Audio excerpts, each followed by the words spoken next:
used to believe that silence meant peace. That if I could shut out the world, the noise, the people, the endless expectations, I could finally hear myself think. But what I didn't realize was that inside my own head, silence could be the loudest sound of all. It began on a Wednesday, or maybe it was a Thursday. The days had started blending into each other, like colors mixed too many times on an old palette. I woke up to the hum of my alarm clock and the familiar heaviness in my chest. Not pain exactly, but something heavier, like a thought that refused to leave. I stared at the ceiling, tracing cracks that weren't there, trying to convince myself to get up. The world outside my window was alive. Children running to school, horns blaring, people shouting goodbyes they didn't mean. But I wasn't a part of that world anymore. I worked from home, designing interfaces for people I never met, creating digital experiences while forgetting how to live my own. The first voice came around that time. At first, it wasn't even a voice. Just a whisper, like my own thoughts had learned how to speak. "You're wasting time again," it said. I froze, looking around the empty room. I laughed nervously, convincing myself it was stress. Maybe I had stayed up too late again. But the whisper came back the next day. Louder, sharper. Why bother? No one cares. Days turned into weeks. The voice became a presence, something that waited for me when I woke up, followed me when I worked, and lingered behind my thoughts like a shadow that refused to fade. Sometimes it sounded like me. Sometimes it didn't. I tried telling myself it was normal. People talk to themselves all the time. But this wasn't talking to myself. It was someone or something talking through me. I began writing in a notebook, not to keep track of the voices, but to prove to myself that I was still real. Each morning, I'd write the date and a sentence. I exist. That was enough at first.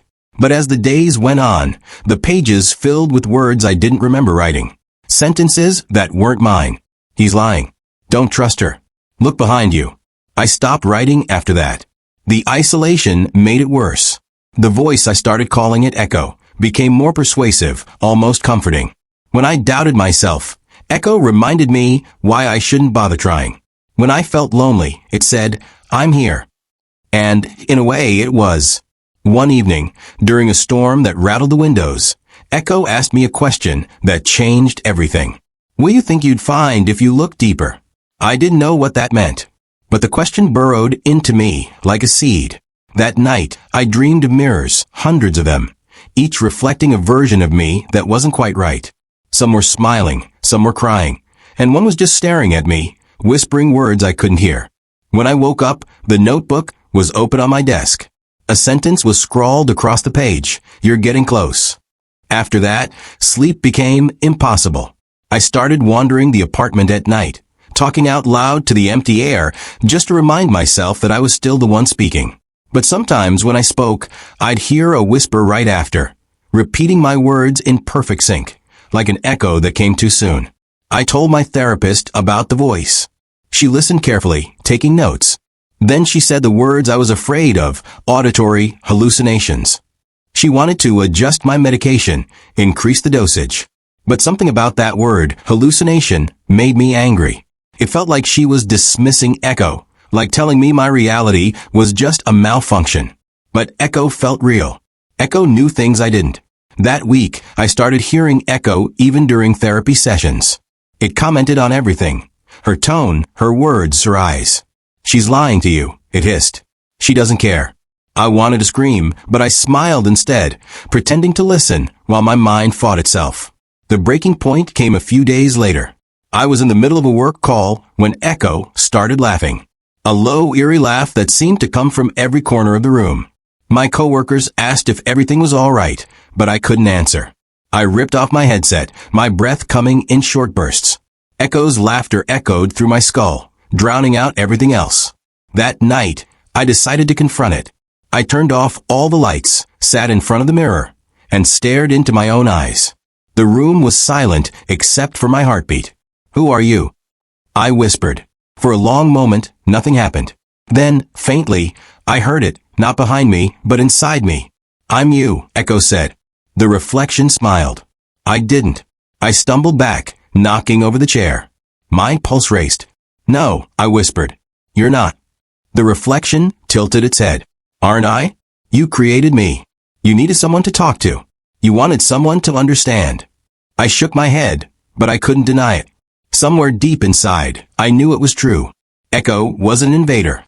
It was a part of me, the part one had buried under years of silence, loneliness, and self-doubt. Days passed in a blur. I barely ate, barely slept. The mirror became my only company. Echo spoke less now, not as a voice, but as thoughts that blended seamlessly with my own. Sometimes I couldn't tell where I ended and it began. One afternoon, while scrolling through old photos, I found one of myself at a park, smiling with friends I hadn't spoken to in years. I looked happy, genuinely happy. That version of me felt like a stranger. I wondered when I had stopped being him. Echo whispered softly. He was pretending. Maybe it was right. I started deleting my photos, my old messages, my contacts. Each deletion felt like shedding a layer of skin. The quieter my phone became, the louder Echo grew. One night, I stood on the balcony, looking down at the street lights flickering like dying stars. Echo spoke again, calm and persuasive. You could stop it all right now. No more noise. No more pain. I gripped the railing, my hands trembling. Is that what you want? It's what you want. The wind howled. For a moment, I leaned forward, feeling gravity's pull. Heavy, almost inviting. But then, from somewhere deep inside, another voice spoke. Softer, warmer. My voice. No, I still exist. It wasn't Echo. It was me. The part one thought I'd lost. I stepped back, gasping as if I'd been underwater too long. The tears came freely then, not from fear, but from relief. I was still here. The next morning, I called my therapist again. For the first time, I told her everything. The voices, the mirror, the balcony. She didn't interrupt. When I finished, she said, "You're not broken. You're healing." It didn't happen overnight. Recovery never does. There were still nights when Echo whispered, but I learned to answer differently. I stopped fighting it like an enemy and started listening to what it was really saying. The fear, the grief, the loneliness. I realized that Echo wasn't there to destroy me. It was trying to protect me the only way it knew how. Months passed. I joined a support group. I reconnected with old friends. I started going outside again. The world hadn't changed, but I had. Sometimes I still hear Echo. Usually when I'm alone or when I doubt myself. But now when it speaks, I answer with kindness. Because I finally understand what it means to live inside my head and not be afraid of it anymore.